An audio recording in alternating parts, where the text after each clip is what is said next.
Thank you guys for coming. I am Kati Lohr. I'm one of the co-founders at Synchronous Health. And we are a population mental health company that's headquartered in Nashville, Tennessee. We are a social benefits corporation, which means that our profitability is measured not just on our financial margins, but also on the social impact that we can have on the communities that we serve. And our mission is really about trying to make the world a kinder place. And one of the things that I think everybody knows is it's really hard to be kind to the people around you when you don't feel well. We know, mental health is a growing problem hugely around the whole globe. And pre-pandemic, we know that there were 1 billion people that were suffering from a diagnosable mental health condition. And since the pandemic, that has only grown. So at least, approximately 30%, probably underreported, of people that are experiencing mental health conditions. And, when you are experiencing those conditions, still today, anxiety and depression are the most predominant, followed by substance use and trauma, depending on which parts of the population that you're looking at. And the cost that has to our economies, to our families, to our communities is huge. You know that there are, at least the statistics are reporting at least $1 trillion of an impact on productivity, just from people being able to either get to work if you're experiencing a symptomology from anxiety and depression that prevents you to be able to go to work, or even if you are going to work, being able to prevent you from showing up and being your whole self and being able to function in a way that allows you to be your best self.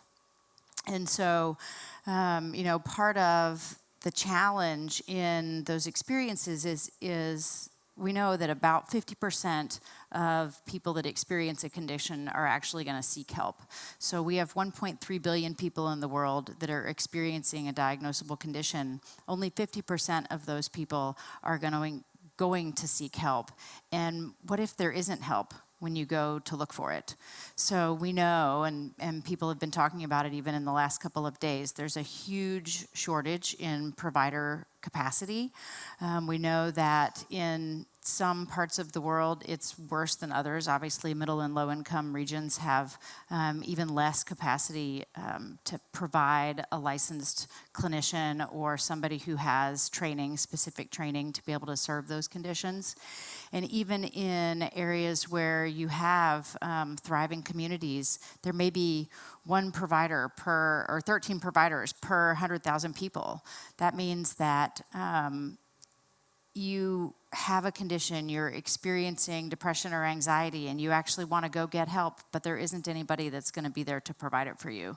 In the United States, for example, 50% of our counties don't have a licensed mental health provider. So you may have a primary care provider that you can go see. You may be able to find a doctor that can work with you on a health condition, but they aren't actually going to be a specialist to be able to serve that mental health condition that you're experiencing. And so part of what we're talking about today is looking at how is technology going to help, and how is focusing on holistic health going to help. We know that if you have providers, they aren't addressing the mental health needs or some of the other needs that are impacting you. One of the new statistics I saw that I was shocked by a couple of years ago, it was only 64%. It's now 80% of the hospitalizations that are occurring from self-harm and attempts of suicide. Those individuals saw a human provider within 60 days of that event. So that means that I go to see my provider for a flu remedy or for some other type of a medical appointment, and I'm not talking to them about the fact that my depression symptoms are getting so bad that I'm contemplating suicide. And that is staggering. So we know that having enough people in the world isn't going to be enough to solve it, having enough providers, and neither is having enough prescriptions. Pharma's doing everything they can, but we know that pharma alone isn't going to solve it.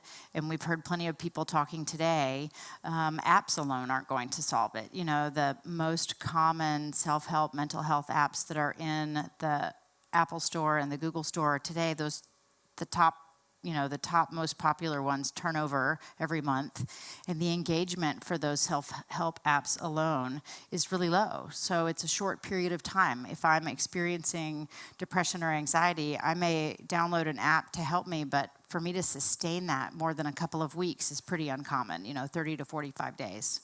So when we think about the holistic mental health experience from the Synchronous Health prospect, it's looking at how do we take our work with the large populations that we serve, so health systems, payers, provider systems, and help integrate the care that's happening across a person's care plan.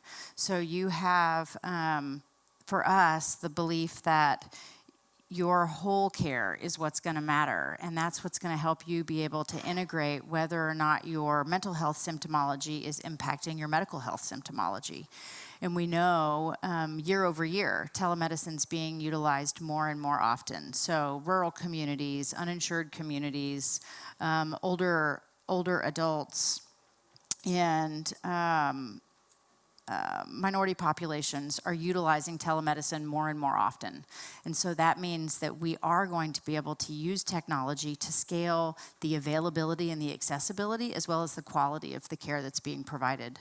How is that technology being utilized? The last couple of days we've seen great examples about the ways that technology is being built, whether it is to manage symptomology and be able to track symptomology, whether it's about finding ways to bring all of these disparate data sources together so that the consumer and the provider can see a more comprehensive picture of what a person is experiencing. What we are doing at Synchronous Health is, I loved hearing in one of the keynotes yesterday that there still really does need to be a human in the middle of it all, and we really do believe that. As much as AI is advancing, as much as technology is advancing, we don't believe that it's quite ready to be off on its own. And so we take our providers and train them to make sure that they have the right amount of empathy to be able to make that connection and to be able to connect the providers together as well as connect with that participant. The statistics still show it's not about the training that your provider has that's going to make the biggest difference. It's about the skill your provider has in connecting with you as a consumer, with you as a patient, that's going to make a difference on whether or not you're going to follow through with that care plan. And so for us, training them to be able to use our AI bot, her name is Carla, and she is going to be programmed personalized nudges in between sessions so that when you are most triggered in your anxiety and you can't remember what skill you learned 2 weeks ago in a therapy session, Carla's going to help you remember that. And there's a little video that can show you what that's going to look like. This is Jason. He's been struggling for a while. He meets with his Synchronous Health specialist, Lisa, a behavioral health provider. Lisa tells Carla, the Synchronous Health bot, how to help Jason in between their sessions. Our drag and drop platform makes it easy for the specialist to guide Carla in supporting Jason. Carla is there to send Jason the support he needs in the exact moment he needs it.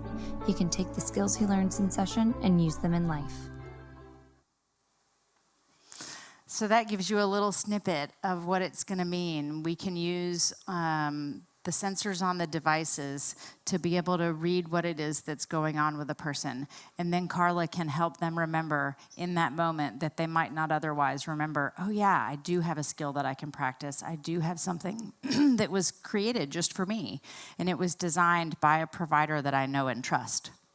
So for us, in that delivery model, it's about establishing that connection between the providers as well as with the consumers, and then creating that opportunity for them ultimately to not need our care. Our goal is to have the technology to get out of the way and help you have better human relationships and to help you be able to interact and have an impact in your community. We're seeing great outcomes with this. For our large employer clients, they're seeing significant impacts on productivity improvements, significant impacts on loyalty and commitment from their employers, and the same with depression and anxiety. So the way the statistics get read, in most cases now, you're looking at an impaired state of functionality and a normal state of functionality. And for anxiety and depression, the evidence-based results use a score of 10 or lower is a normal state of functionality, and 10 or higher is an impaired state. And for anxiety, our consumers that are engaging with our humans and our technology are seeing 40% moving from an impaired state into a normal state, and 20% for depression moving out of an impaired state. So it really is making a difference in their mental health experience as well as their more holistic well-being. So looking at quality of life, social relationships, physical activity, stress, improving up to 70 or 80%. So we really are seeing an opportunity with the prevalence of conditions rising, with the capacity of providers shrinking. Technology really is going to be the way to do that. And it's been great to see the last couple of days how much of an example the rest of the world is agreeing with us there. So thanks, you guys, for listening. Thank you very much, Kati. Yeah. I think you just reminded me of a Spike Jonze 2013 film with Joaquin Phoenix, who is now Napoleon in cinemas, and Scarlett Johansson, Her. You remember the film, I'm sure. Very thought-provoking. Thank you again, Kati. Yes, thank you.